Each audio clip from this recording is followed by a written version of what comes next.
From Vermont Public, this is The Frequency. I'm Mitch Wertlieb. It's Thursday, July 24th, and here are today's headlines.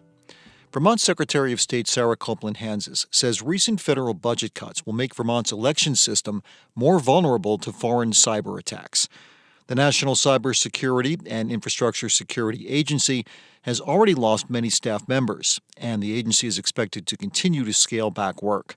Copeland-Hanses says that means state officials will lose a valuable partner in the effort to thwart foreign countries from interfering with their election process. And she's concerned because her office does not have the resources to replace those assets.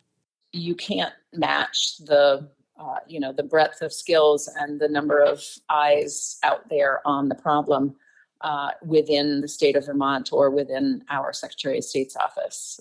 It's very worrisome. Copeland-Hanses says she plans to work closely with the Vermont Digital Services Agency to protect the integrity of the state's election infrastructure. The detention and interrogation of Winooski School Superintendent Wilmer Chavarria at a Houston airport earlier this week has stoked outrage across Vermont. Chavarria is a U.S. citizen who grew up in Nicaragua and was returning from a trip there.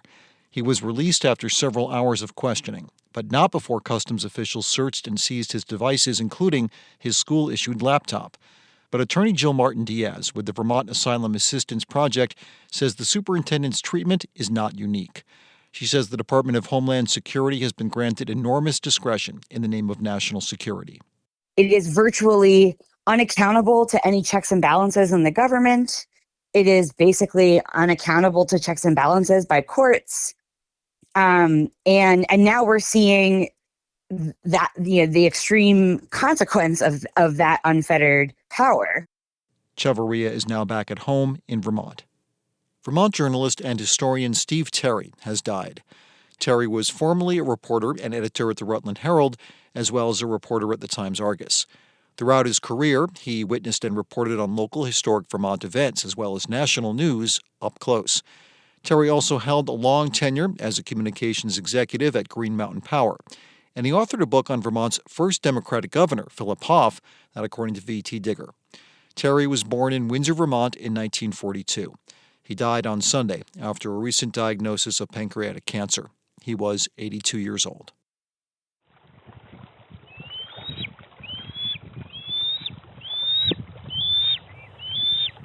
That sound you're hearing is curious eaglets checking out a camera on a tiny island on Lake Carmi. For the last 6 years, cabin owner Rick Williver has been live streaming their nest.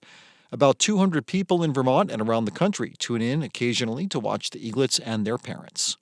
This particular pair has had 3 eggs 4 years in a row. And there are just lots of fabulous sights and noise that we see from the nest or on the island on a regular basis. Bald eagles were removed from Vermont's state-threatened and endangered species list in 2022.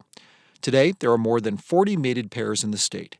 And you can follow the Lake Carmi Eagle Cam online or sign up for email updates at lakecarmi.com.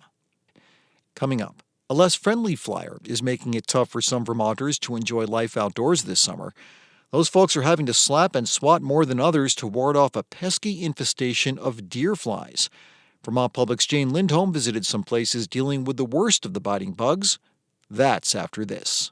Thanks for listening to The Frequency, where support comes from Alpine Telehealth, offering telepsychiatry solutions for Vermont hospital, community mental health, and primary care. Physician-owned and operated since 2018. Learn more at alpinetelehealth.com. There's always a lot going on in Vermont, but one of the main topics of conversation this summer, at least in some towns, is not about politics or school funding policy. It's about deer flies and why there are so darn many of them. For a story this explosive, we had to put Vermont Public's Jane Lindholm on the case. Actually, she made us say that. The truth is, she begged us to do this story, so we humored her. So the first thing I did was call the state entomologist, Judy Rozovsky, and I invited her to come to the epicenter of the deer fly inundation, my driveway in Moncton. Like any good host, I tried to make her feel welcome. Nice to see you. What can I offer you? Would you like a seltzer, or how about a fake dragonfly, a head net, some yes. bug spray, Oh, or these are another fake dragonfly? Great. I was wondering about these. I was just reading up on them. They're supposed to work great. They do not. They don't really? Really. I've tried everything. The deer flies are so bad this year, neighbors are complaining they can't garden, can't play in their swing sets, and struggle to take their dogs for walks. Luckily, or unluckily, it happened to be cool and windy the morning Judy Rozovsky showed up at my house. Deer flies are less active in temps under 70, and wind can throw them off. My plan to show her just how bad it is was off to a bad start. But I had other strategies, so we took off on a walk down my road. I did some very scientific research, which is that I posted on social media and waited for the comments to come in. And Judy, everybody agrees with me. This is the worst year anybody can remember. Right. Well, people have short memories. Like, they probably can't remember what the weather was like last year. However, I do happen to agree that this is a very bad year for deer flies. Vindication! But why are the deer flies so bad this year? It's, as usual with insects, a combination of moisture and temperature. Deer flies like to breed near water or saturated soils or moist forest floors. We had a wet spring, and they like moisture, and then it was hot, and they like hot, and ba-doom, there they are. And there they are, all over Vermont. My highly scientific research uncovered commiserating complainers throughout Addison County, the Northeast Kingdom, the Upper Valley, and even the Adirondacks in New York. Rozovsky did some research, too. Because I, too, use the scientific method of looking online for comments to see whether this was a regional phenomena or just Vermont. And it does seem that up in eastern Canada, they're having a horrible year, too. Something for Canadians and Americans to bond over. There you go, exactly. The deer flies that are biting you this summer actually overwintered as maggots and emerged in their adult form once it warmed up. Males mostly eat pollen and nectar and have weak mouths. You don't need to worry about them. But in order to develop their eggs, females need the protein and fats only a good swig of blood can provide. And their mouth parts are a thing of horror. 2 sets of sharp, scissor-like blades. They're really slashers. They're going to make like an X-shaped incision on you with those mouth parts. And then they have another mouth part that laps up the blood. And they're not picky. They'll go for your dog, a horse, a cow, or a deer. Pretty much anything prancing around in the woods or fields with blood in its veins. Deer flies are not stealthy. They're fast, bigger than houseflies, but not as big as horseflies, and they buzz loudly in their approach. You can recognize them by their fighter jet shape, stripy wings, and big, colorful compound eyes. They recognize you using chemical sensors to sniff you out from afar, and their sharp eyesight helps them focus in up close. Some real scientific research has shown that biting flies are indeed attracted to the color blue, which brings us to what you can do to avoid getting bitten.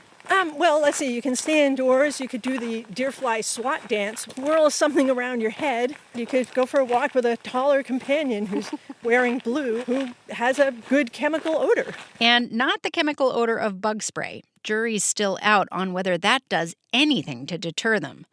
The jury's still out on a lot of things, it turns out, when it comes to deer flies. There are 29 known species in Vermont and more than 250 in the U.S., but they're not well studied. That's true. Basically, if it's not a public health threat, it's not going to get that much attention, and being annoying does not constitute a public health threat. As if on cue, I felt one land on my arm. Judy reached over and smacked it. Sorry, I didn't mean to whack you in the arm. No, I appreciate Instinct, right?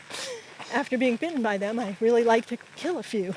And I know that's not a value I should be promoting. You heard it here first. State entomologist says kill them. Yeah. The good thing is there's room enough for us all to have an opinion about insects. And whatever your opinion on deer flies, take heart. Their numbers peak around the end of July, so you don't have too much longer to suffer. For Vermont Public, I'm Jane Lindholm.